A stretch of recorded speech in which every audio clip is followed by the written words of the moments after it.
Christmas Eve 2011, Pastor Umar Mulinde was attacked by two Muslims with buckets of acid. The acid ate away his skin, his eye, and his ear. He now wears a special pressure mask to aid the healing process. My conversion from Islam and my love and promotion of the love of Israel in my community touched the people on the other side to haunt me and to hunt me for a kill. Mulinde was raised as a Muslim and hated Israel. He knew if he deserted Islam, he could be killed.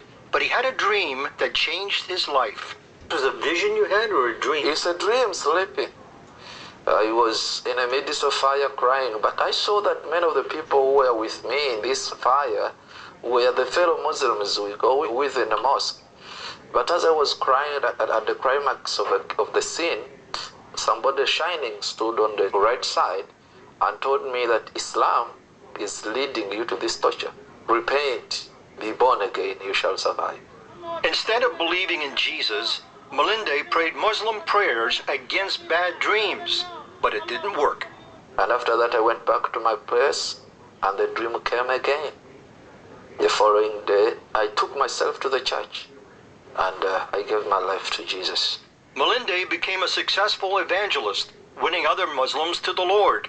He later founded Gospel Life Church in Kampala, Uganda, where 30% of more than their 1,000 members are ex-Muslims. He also came to love Israel and brought others to visit the Holy Land. Your former friends and your brothers in Islam must have hated you. They hated me. That's the reason. So on the 24th of December 2011, as I was coming out of my church, somebody pretended as a believer, said, "Pastor, can you help me?" He wanted my attention, my full face. Yet he had a bucket of acid in his right hand. As I was turning like this, the Spirit of God in me told me, "He's a wrong person." So I turned my face to enter my car quickly to drive away. As I was approaching my car, he poured a bucket of acid on my head. So I felt like I'm being thrown into hell. I felt fire from up to down to my toes. And I was like, something is cooking me. And they shouted, "Allah Akbar, Allah Akbar, Allah Akbar," 3 times. I realized that I have fallen into the ambush of Muslim terrorists. Mulinde was rushed from one hospital to another, first in Uganda, then in India, and finally Israel. It was a deep, very deep and very severe burn to the face, ear, and eye. I spoke with Dr. Joseph Hike, head of the burn center at Sheba Medical Center, Telachomere Hospital. Because it was 2 weeks old, we had to wait and see that our cleansing was good enough or sufficient.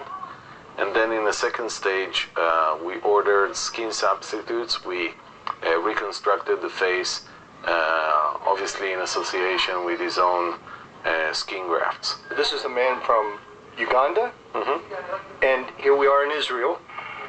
So why would you take him in here? There's no difference, and we do not discriminate between age, race, origin, religion, or whatever. This hospital has a big tradition for many years now to help around the world. What is the prognosis now from here on out? Most of the grafting helped and succeeded in 100%, but unfortunately we'll need further surgeries. Mulinde told me that people need to understand that it takes the power of God to spread the gospel and comes with persecution. So you're not angry with God? I'm not angry with God. It has encouraged me to serve the Lord more, to expose the lies. You see, people say Islam is a peaceful religion. But if you say that Islam is peaceful, look at me. Yes. I am the true picture of what Islam is all about.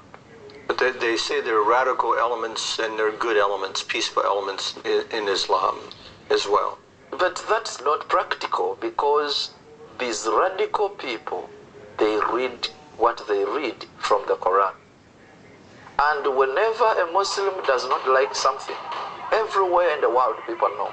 They will demonstrate on the street. If not killing ambassadors, they will burn the houses and everything. Mulinde says Islam wants to rule the world, and terrorists take their inspiration from verses in the Quran. This verse says, فَقَتِلْهُمْ حَتَّى لَا تَكُونَ فِتْنَةٌ وَيَكُونَ دِينَ اللَّهِ. Which means? Kill, fight, and kill those non-Muslims until when there is no any other except the religion of Allah. How do we, as Christians, in my case, an American Christian from Scotland, how do we fight that? How do we defend ourselves against that? Islam is eating the West because the Western world has compromised and sweet-talking about what is happening and thinking that keeping quiet will save the situation. But you have to remember, hiding your head in the sand cannot chase your enemy who is chasing you to kill you. How do I love my enemy? If in this case you said you love your enemy, they did this to you. The best way to love your enemy, in this case, to love the Muslims, is to preach the gospel of Christ to them. If we take the gospel to them, at whatever cost, we are loving them.